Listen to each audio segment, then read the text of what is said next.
Hello, comment vas-tu? J'espère que tu pètes la forme. Eh bien, chez moi, ça va. Aujourd'hui, je fais cette vidéo rapidement pour donner mon avis sur une polémique que tout le monde a vue, entendue et tout le reste. J'ai pas mal d'amis qui m'ont envoyé des messages pour me demander qu'est-ce que je pensais du fait que WhatsApp exigeait aux gens de signer une sorte de condition d'utilisateur afin de pouvoir continuer à utiliser l'application. Comme je suis expert du domaine, donc les gens voulaient savoir s'il fallait qu'ils passent à Signal, à Telegram ou il faut qu'ils restent sur WhatsApp. Donc là, vraiment, je mets ma casquette d'investisseur africain de côté pour prendre ma casquette intelligent artificiel parce que je fais de l'intelligence artificielle aussi. Donc c'est IA pour investisseurs africains et IA pour intelligence artificielle, mes deux plus grandes passions. Et je suis expert data scientist depuis des années. Aujourd'hui, j'utilise la data pendant plus de 15 ans maintenant. Donc je sais de quoi il s'agit ici. Et il faut comprendre qu'il y a de gros enjeux qui se passent. Il y a de gros défis en jeu. Donc, ce n'est pas juste est-ce qu'il faut quitter WhatsApp pour passer sur un Signal ou Telegram. Il y a des choses beaucoup plus intéressantes et importantes à savoir. Et c'est ce que je me propose de faire dans cette vidéo. Donc, vraiment, je parle de ce que je sais. S'il y a quelque chose que je maîtrise, c'est ce sujet parce que j'utilise la data au quotidien. J'aide des entreprises à mieux utiliser leurs données. Je sais quel type de données sont collectées la plupart du temps par cette plateforme. J'ai même eu une offre d'emploi de la part de Facebook pour rejoindre ces équipes et j'ai refusé pour plusieurs raisons que je ne vais pas citer là. Donc, je sais de quoi je vais parler et je veux vraiment vous donner de la connaissance, de l'information pour que vous puissiez savoir quoi faire. Déjà savoir où le monde s'en va, c'est très important et surtout vous permettre de prendre les meilleures décisions pour vous. Premièrement, laissez-moi vous donner du coup ce qui se passe. Laissez-moi vous dire ce qui se passe.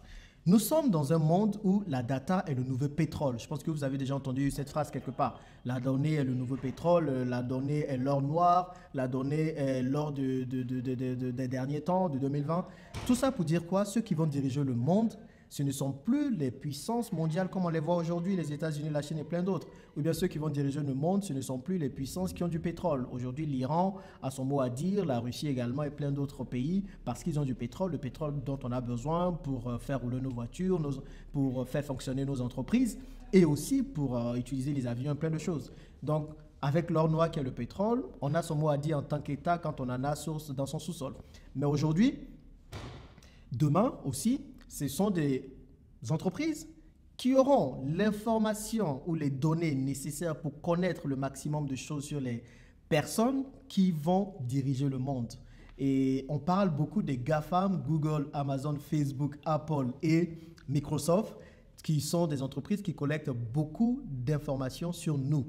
En gros, aujourd'hui, ce sont des entreprises un peu qui ont des plateformes État ou qui sont des plateformes État. Facebook à lui seul compte à peu près plus de 6,6 milliards d'utilisateurs dans le monde, avec WhatsApp qui en compte 2 milliards, Instagram qui en compte à peu près 1 milliard. Donc vous imaginez ce que ça représente. La population de la Chine aujourd'hui est de 1,4 milliard. Donc ça veut dire que Facebook fait déjà un peu moins de 2 fois la Chine, vous imaginez. Et la population mondiale est de 7,8 milliards aujourd'hui. Et donc ça veut dire que Facebook génère, ou bien il y a pas mal de plus de 30% de la population mondiale qui est sur Facebook. C'est pour vous dire là où on va. Donc, vous avez d'un côté ces grandes entreprises qui ont des données sur les gens, qui savent tout ce qu'on fait. Hein. On est épillé, il y a des mouchards dans tout ce qu'on utilise. Nos ordinateurs, notre téléphone et tout. Donc, il y a ces grandes entreprises, du coup, qui ont des données sur nous et qui nous connaissent. Et vous avez le pouvoir politique. Nos gouvernements, nos chefs d'État, nos présidents, qui ont compris cela, qui ont compris qu'ils sont en train de perdre du terrain. Parce que demain, ce ne sont plus eux qui vont diriger, mais c'est Facebook qui va exactement dire ce qu'il faut qu'ils fassent. Vous avez déjà vu certainement avec Twitter que Twitter a décidé de bloquer le compte de Donald Trump, qui est quand même le président d'une des plus grandes puissances mondiales, d'une des deux plus grandes puissances mondiales en fonction de comment est-ce qu'on le regarde entre la Chine et les États-Unis. Donc, vous imaginez si Twitter peut se permettre de faire cela, imaginez ce que Twitter peut faire avec nous autres consommateurs. Donc demain, ce n'est plus les chefs de gouvernement qui diront qui doit parler ou qui ne doit pas parler. Ce sont des compagnies comme Google, comme Facebook, comme Twitter, tous ces réseaux sociaux qu'on connaît. C'est eux qui donneront la liberté d'expression aux gens, même aux politiques. Parce que de plus en plus de personnes sont sur ces réseaux sociaux et de plus en plus de personnes écoutent ce qui se dit sur ces réseaux sociaux. Donc le pouvoir politique qui a compris ça décide de réduire au maximum le pouvoir de ces GAFAM, de ces entreprises qui réellement connaissent ce que les gens font.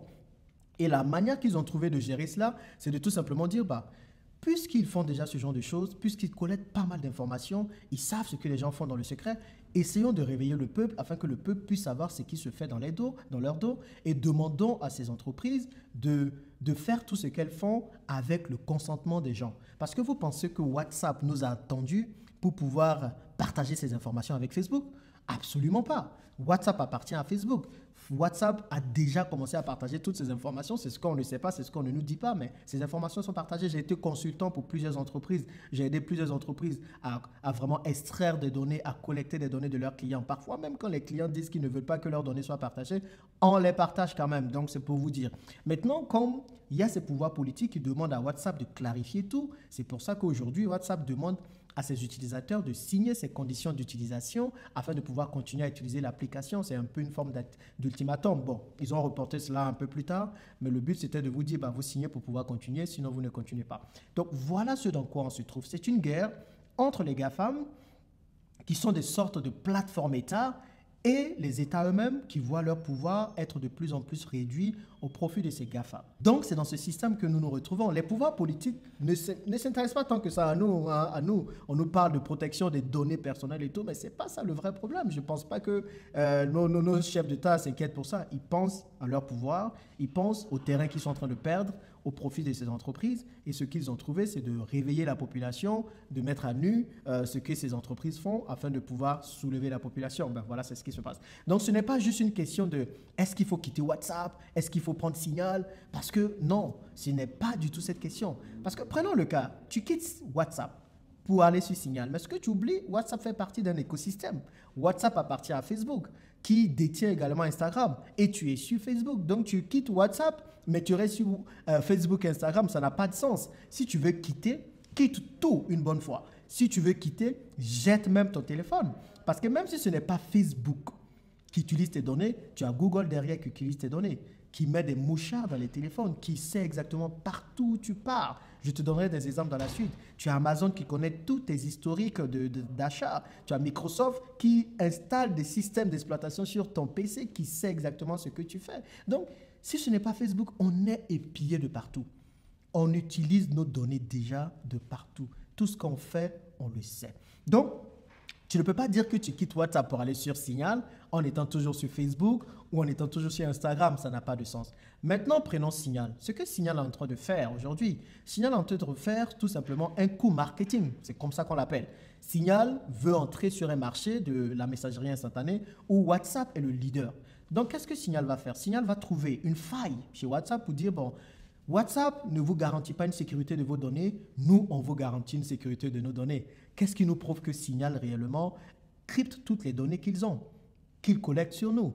Rien ne nous le prouve. Ce que vous ne savez pas, c'est qu'un des cofondateurs de Signal a été celui qui a cofondé WhatsApp. Il a quitté Facebook sous prétexte que les données des utilisateurs étaient utilisées à des fins commerciales. Donc, il va créer Signal, qui est beaucoup plus protectionniste des données et tout le reste. Qu'est-ce qui nous prouve que c'est le cas? Qu'est-ce qui nous prouve que demain, quand Signal va avoir beaucoup plus de pouvoir, Signal ne fera pas exactement ce que WhatsApp fait aujourd'hui?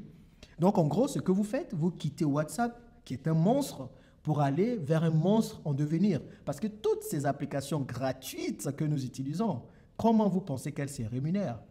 Dites-moi, comment vous pensez qu'elles se rémunèrent? Mais grâce aux publicités qu'on vous met devant lorsque vous les utilisez, les publicités que des grandes entreprises payent pour qu'elles vous soient exposées. Donc, ce que Facebook veut aujourd'hui, via WhatsApp, c'est d'avoir une vision 360 degrés de vous. C'est d'avoir votre ADN, de savoir exactement ce que vous faites sur Facebook, tous les profils sur lesquels vous allez, les échanges que vous avez sur Facebook, les échanges que vous avez sur Instagram et les messages personnels que vous partagez. Tout ça pour vous connaître. Dans quel but? Tout simplement pour prédire votre prochain pas, pour prédire vos habitudes de consommation, pour savoir quelles sont les meilleures publicités à vous pousser, quels sont les meilleurs produits à vous pousser afin de vous pousser à l'achat. C'est quelque chose que je fais et c'est comme ça que ça marche. Ça, c'est le côté commercial. Mais derrière, il y a beaucoup de choses. Facebook peut faire beaucoup de choses de vos données. Et c'est ça qui fait peur et c'est ce qu'il faut comprendre. Donc, pour moi, le débat ne se trouve pas entre WhatsApp, Signal et tout ça, non. Le débat aujourd'hui, il doit être centré sur notre responsabilité quand on utilise ces plateformes. Il est urgent aujourd'hui, lorsque tu utilises ces réseaux sociaux, d'être le plus responsable possible. Il faut savoir ce que tu fais dessus. Il faut savoir ce que tu postes. Il faut savoir ce que tu publies. Même quand tu envoies des messages personnels, il faut savoir que demain, cela peut être exposé au grand jour. Récemment, moi, j'avais un numéro de téléphone sur WhatsApp que je n'ai pas utilisé depuis 1 an et j'ai décidé de remettre ce numéro dans un téléphone pour utiliser WhatsApp parce que j'avais besoin d'un autre WhatsApp pour pouvoir vraiment segmenter mes activités. Et quand j'ai mis la puce, quand je créais plutôt le compte WhatsApp, WhatsApp m'a demandé si je voulais les anciens messages, si je voulais vraiment restaurer les anciens messages. J'ai cliqué oui pour comprendre. Et là, je me suis rendu compte que WhatsApp m'a restauré 3 ans d'historique. 3 ans d'historique de mes messages, de mes photos que j'ai partagées et également des documents. Ça veut dire que ces informations étaient stockées quelque part. Donc, même si on vous dit qu'elles sont cryptées, ceux qui ont crypté ces informations peuvent les décrypter. Donc, ce n'est pas vraiment crypté. Tout ça, c'est su. Nous sommes suivis. Nous sommes suivis. Donc, la meilleure chose à faire, c'est de ne pas quitter une plateforme, d'aller vers une autre. La meilleure chose à faire, c'est de tout simplement être responsable. Parce que vous prenez Google, Google également sait ce que vous faites. Il y a ce qu'on appelle le géofencing ou la géolocation que moi je fais. Parfois, il ne vous est pas arrivé de passer par un magasin et de recevoir tout de suite un message qui vous dit « Ah, vous passez à côté de ce magasin, imaginons c'est un magasin de vêtements, vous avez 20% si vous rentrez dans le magasin. » Parce qu'il y a des GPS qui sont intégrés à vos téléphones. Clairement. Ou bien parfois, vous allez sur Internet, vous cherchez, ah, j'ai envie de partir à Dakar, voyage vers Dakar. Dans la milliseconde, dans la seconde qui suit, bam, vous avez une publicité qui vous propose des billets d'avion pour aller au Sénégal. Donc, tout ça, on sait ce qu'on fait. Que ce soit sur votre ordinateur, sur votre téléphone. En tout cas, dès que vous ouvrez une application, on le sait. Et même prenons Apple. Qu'est-ce que Apple fait? On a commencé cette histoire de face lock ou face unlock. En gros, vous utilisez votre visage pour déverrouiller votre téléphone. En gros, un téléphone qui est verrouillé, vous arrivez à le déverrouiller en mettant votre image, en mettant votre visage. C'est de la reconnaissance faciale. C'est du traitement d'image. Donc, ça veut dire que quoi? Apple, en plus de toutes les informations que vous lui donnez avec l'utilisation des applications, Apple est capable de savoir qui vous êtes. Donc, de mettre une photo, une image sur votre profil, sur votre ADN. Donc, il y a ce genre de choses-là qu'on fait, des cartes où on va mettre votre photo, on va dire les applications que vous utilisez le plus, on va mettre tout ce que vous faites. Vous êtes épiés. Nous sommes épiés. Donc, c'est dur de se dire qu'on va vivre en dehors de ça parce que si tu ne veux pas qu'on sache ce que tu fais, n'utilise rien du tout. Pas de téléphone, pas d'ordinateur. Parce que sur les ordinateurs aussi, il y a ce qu'on appelle les cookies. Tout ce que vous faites dans vos navigations, quand vous surfez, on le sait. Parfois, il y a certains qui utilisent la navigation incognito. Ils se disent qu'on ne sait pas ce qu'ils font, mais on sait, hein. On sait tout. Les sites bizarres sur lesquels vous allez là, on les connaît aussi. On arrive à rentrer dans des algorithmes pour pouvoir les ressortir. Ça, c'est ce que je fais en tant que data scientist. C'est ce que je fais en tant qu'utilisateur de données, gestionnaire de données, valorisateur de données, tout ce que vous voulez. Donc, c'est des choses qu'il faut savoir. C'est pour ça que je le porte à votre connaissance. Et même quand vous prenez les téléphones aujourd'hui, vous pensez que c'est pour le plaisir qu'on met des caméras devant. Pour certains, c'est pour faire beau, c'est pour faire des selfies. Non, c'est pour constamment savoir où vous êtes, constamment vous suivre, parce que certains ils ont compris qu'avec le téléphone sur l'autre face, on pouvait poser le téléphone de sorte à cacher la caméra. Maintenant, vous avez une caméra devant, donc on sait. Donc, vous êtes épié, on sait où vous allez, on sait ce que vous faites, on sait ce que vous partagez, on sait tout. Quand vous savez ça, quitter une application pour une autre n'est pas la solution, parce que c'est la même chose qui va être là-bas. Toutes les applications peuvent se vanter d'être protectionnistes de nos données, de respecter la protection de nos données, mais on ne sait pas ce que ces applications font dans les détails. Donc, ce que vous devez faire, c'est d'apprendre à vous protéger vous-même, à faire attention à ce que vous postez sur les réseaux sociaux, à faire attention à ce que vous postez sur WhatsApp, aux échanges que vous avez. Moi, je dis toujours ça. Si ce que j'écris sur WhatsApp, je ne suis pas capable de l'assumer sur la place publique, alors je ne l'écris pas. Maintenant, comme je n'ai rien à cacher, je me laisse aller, j'écris tout ce que je veux écrire. C'est comme ça qu'il faut penser également demain. Protégez-vous vous-même. Ne comptez pas sur nos États et sur toutes ces choses-là. Non, c'est à vous de vous protéger et de faire attention à votre utilisation des réseaux sociaux et des applications de messagerie instantanée. Voilà ce que je voulais partager avec vous. On ne peut pas rentrer dans tous les détails dans une petite vidéo, mais il faut comprendre cela. Si vous avez d'autres questions, n'hésitez pas à me le dire et je vais vous éclairer parce que tout le monde donne son avis sans vraiment comprendre ce qui se passe. Les enjeux sont grands. Les États ont compris que ces plateformes peuvent devenir des États demain et diriger le monde. C'est déjà le cas d'ailleurs. Donc, il faut faire attention à ce que vous faites sur les réseaux sociaux. Ou sinon, si vous ne voulez pas être sur WhatsApp, ça ne sert à rien de partir sur Signal ou sur Telegram. Jetez vos téléphones, jetez vos PC, n'utilisez rien de tout ça. C'est la meilleure façon de vous protéger. Sinon, faites attention à ce que vous faites. Voilà ce que je voulais partager rapidement dans cette vidéo. Dites-moi ce que vous en pensez dans les commentaires et on se retrouve pour la prochaine vidéo très bientôt. À plus!